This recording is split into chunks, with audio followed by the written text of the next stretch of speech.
Hi and welcome back to Cheeky Crypto. My name is Nick, and today guys we're going to be jumping down into some massive news for Cardano. As I get into this video, if you find it useful and informative, smash that like button. I really do appreciate that. If you're new to the channel, then why not go ahead and subscribe, tap the bell, select all the notifications, and in doing so you will be kept up to date with everything that we do here at Cheeky Crypto. If you haven't yet joined us in Discord, guys, you are missing a trick. Check it out, linked in the description down below.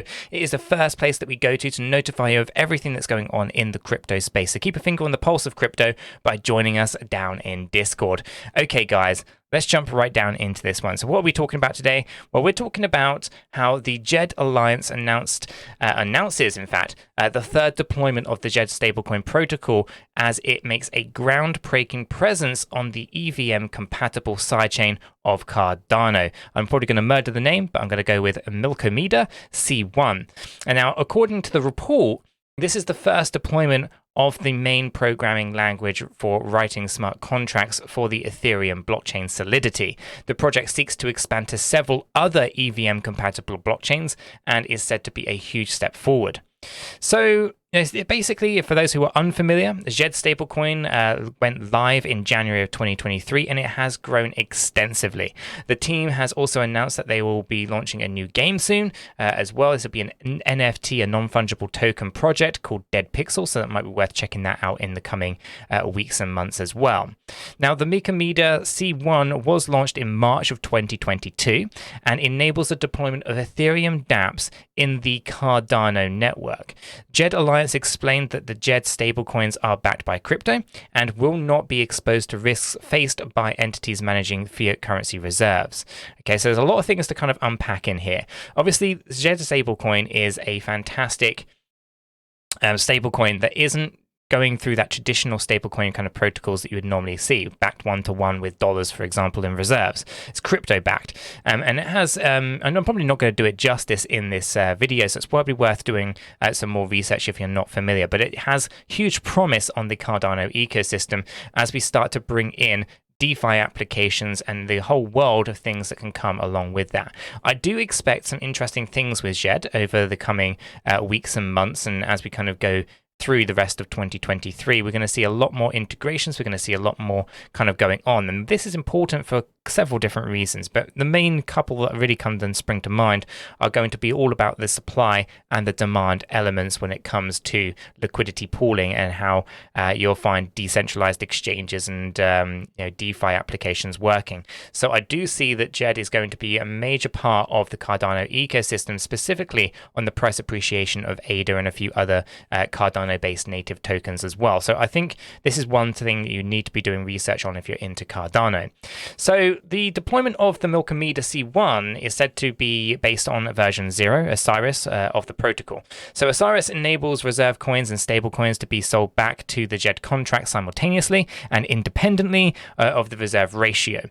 This particular deployment is said to be the first that is fully autonomous, and the rules or the parameters of the deployment cannot be changed by anyone, and the implementation is said to come from the collaboration between the various different parties. So I think this is something that's worth, again, diving down into if you're not familiar, but absolutely massive stuff going on in the Cardano ecosystem behind the scenes, and stuff that not a lot of people are going to be talking about or kind of covering. But there is, of course, a reaction to price that we're going to see going on here as well. So it's important that we kind of, reflect on what's going on fundamentally so that we can kind of take a look at, the price action and what that might mean for the price action later. We'll talk a little bit about the charts in a second. So in terms of Cardano, I believe the Cardano team has also published a weekly report. Its weekly report, actually, which discloses there's a regular, or which discloses things regularly, but there's a major update in its wallets and services, Basho smart contracts, and so forth. And the Deadliest team has also reported that it's removed the Catalyst fund information from the wallet due to issues with API. The 𝗕𝗪𝗪𝗪𝗃 team is also fixing the state machine on chain and is also improving the API referencing navigation through additional sidebars and so forth. So there's a lot of stuff going on, including even stuff from the 𝗕𝗪𝗪 team. It's probably worth noting. But dive down into all of that kind of good fundamental stuff if you're not already familiar. So let's go ahead and jump down into the charts, right? Because knowing all these things that are going on in the background do help us kind of anchor in where we sit and where our positions are when it comes to the price action of ADA. Okay, so as I said, 𝗕 is a major stablecoin. It's going to be the major stablecoin on Cardano's ecosystem, in my opinion, and it's something that is kind of tipped to be one of the big catalysts for price appreciation in ADA, specifically how we start thinking about how dApps are going to utilize it. Okay, so on its own, it's not a massive deal towards price appreciation for ADA, but when you kind of consider how people are going to interact with it, you start to paint a picture for where Cardano's ADA could be going as a result. So what we're going to be looking at here is going to be taking a look at these daily charts and weekly charts for Cardano. And we'll take a look at this one to start with, right? We have seen a major turn in the market recently. Okay, we did hit a high and we dropped down 18%, small rally, and we're looking to come down a little bit further. So when we take a look at the price action, it does to me look like we still have potential for downside here, but before we can go down, we probably have to go up. It's kind of one of those. So for example, it looks like we might see a small bump upwards here before we actually go ahead and finish a move to the downside, which again could be just an ABC structure or could be something a little bit more. Ultimately, we are looking for coming down a fraction. Specifically, we want to be targeting out the 25 to 27 cent range, and there could be many different reasons for doing that. But I don't want that to kind of be negative in the sense of the fact that we have downward price pressure just because of the way that people will be trading versus that of the fundamentals. I think the fundamentals are setting us up for future price appreciation in the next bullish market, where we do see real good gains on the back of some of the dApps that are being built. But we can't trick ourselves into thinking that these fundamental pieces of news and analysis are going to be telling us that we are going straight to the moon right now. I think we've got some time for accumulation. And I'll be looking personally thinking that if we can come down lower than 30 cent, we're going to be in a pretty good accumulative state, personally thinking. Now, I still think that we may have hit the low, we may have hit the bottom already at 23 cent. Or 23.92, but it is also equally possible that we still drop down. It all depends on what happens with our structures next as to whether or not we end up in a big bearish structure. So for example, we can see in here that we had a 5-wave counted move to the downside. This comes in here, 1, 2, 3, 4, and 5. Okay, and if we get a 1.618 trigger point, so for example, if we do have that small move up that I was just talking about, and then we go ahead and find ourselves with a real deep retracement hitting down here at 31 cent, then, and it's a 5-wave because it should be a 5-wave structure, so we do something crazy like this, then we're going to have to consider this being a lot more bearish, and we'll kind of have to consider ourselves coming down, probably potentially even down into a new lower low. We aren't there yet, and it's a bit early to say for certain. Doesn't really distract from the bigger macro piece, but it does allow us to understand that there's going to be a potential accumulation phase for Cardano's ADA.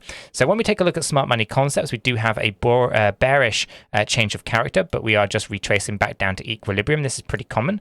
We have our weak high, and we do have down here accumulation zones, okay? 31 cent, for example, to 35 cent.